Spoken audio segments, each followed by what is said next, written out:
வர வர உங்க கஞ்சத்தனத்துக்கு அளவே இல்லாம போயிடுச்சு. ஏன் அங்க இட்டுன்னு போனாதான் போனாப்புல இருக்குமா? ஏன் இங்க போனா வானாண்டா? நான் சொல்றதை செய்யுங்கன்னா நீங்க உங்க இஷ்டத்துக்கு எல்லாத்தையும் பேசிட்டு இருக்கீங்க. நீ பேசின்னு இருக்கிற சண்டை உங்களுக்குள்ள. என் தங்கச்சி மாசமா இருக்கல்லக்கா, சரி இங்க கூட்டு வந்து அவளை ஹாஸ்பிட்டல்ல செக்அப் கூட்டு போலான்னு பார்த்தா ரொம்ப பண்றாருக்கா. ஏன் உங்களுக்கு என்ன பிரச்சனை? அண்ணி நானே கம்மி சம்பளத்துல வேலை செய்யறேன், கம்மி சம்பளம் வாங்கினேன்.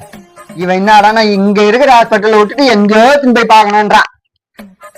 எங்க எந்த ஹாஸ்பிட்டல்? அக்கா அவர் இங்க எங்க எந்த ஹாஸ்பிட்டல்ல சொல்றாரு தெரியுமா? எந்த ஹாஸ்பிட்டல்?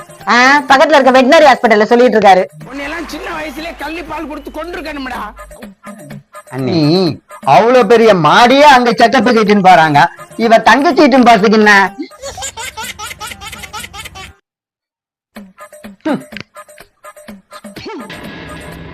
என்ன பாக்குற? துப்புறானேனா உன்ற மூஞ்சில வேற யாரும் துப்ப கூடாது பாரு.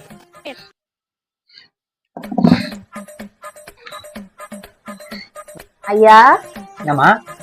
அம்மா இந்த மாசம் இன்னும் சம்பளம் தரலீங்க ஐயா. சாரிம்மா, அம்மா ஊருக்கு போயிருக்காங்கல்ல, அதனாலதான் சம்பளம் தரல. இதோ வருங்க, எங்க அண்ணியை கொடுக்க சொல்றேன்.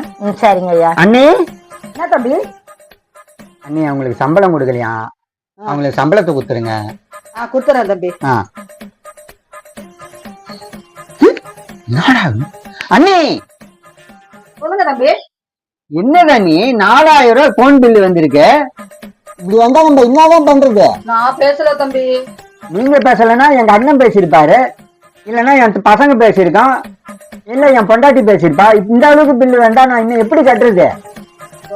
தம்பி இது வேலைக்காக நீ இதுக்கு ஒரு ஐடியா நான் வச்சிருக்கிறேன், அதன்படி நம்ம ஃபாலோ பண்ண. இனிமேல் போன் பேசுறதா வேலை செய்யற இடத்துல போய் போன் பேசுங்க, மணிக்கணக்காக கூட பேசுங்க, அது பிரச்சனை இல்ல. நமக்கு பில்லு வரக்கூடாது, புரியுதா? இதை எல்லார்கிட்டயும் சொல்லிடுங்க. சொல்றேன், மக்களுக்காக சொல்றேன். ரொம்ப அருமையா சொன்னீங்க கேப்டன். நான் இப்ப செய்ய போற காரியத்தை பார்த்து நீங்களே ஆடி போயிருவீங்க, அசந்து போயிருவீங்க. இந்த வாட்டி ரொம்ப பில்லு கம்மியா வந்திருக்குன்னு நினைக்கிறேன். பாப்போம். ஐயோ இன்னது 7000 பில்லு நடக்காது. 4000 பில்லு. யாருமே போன் பேசல, எப்படி இவ்வளவு பில்லு வந்தது? அண்ணே தம்பி. என்னது நீ 7000 ரூபாய் பில்லு வந்திருக்குது? தெரியல தம்பி, நாங்க வேலை செய்யற இடத்துல தான் தம்பி போய் பேசுறோம், வீட்டுல எல்லாம் யாரும் பேசுறது இல்ல. வேலைக்காரமா ஐயா, நீங்க எல்லாம் இவ்வளவு கஷ்டப்பட்டு எல்லாத்தையும் ஃபாலோ பண்ணும்போது நான் மட்டும் எப்படியோ அந்த மாதிரி பண்ணுவேன். அதுக்கு நீங்க சொன்ன மாதிரியே நான் வீட்டுல போன் பேசுறது இல்ல ஐயா, நான் வேலை செய்யற இடத்துல தான் பேசுறேன்.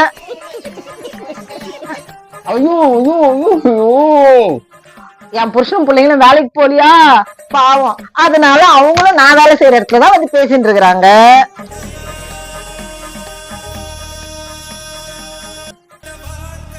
ஐயோ ஐயோ 7000 ரூபாய் பில்லு, நான் எங்க போய் வச்சுக்கிட்டு? ஐயோ இதெல்லாம்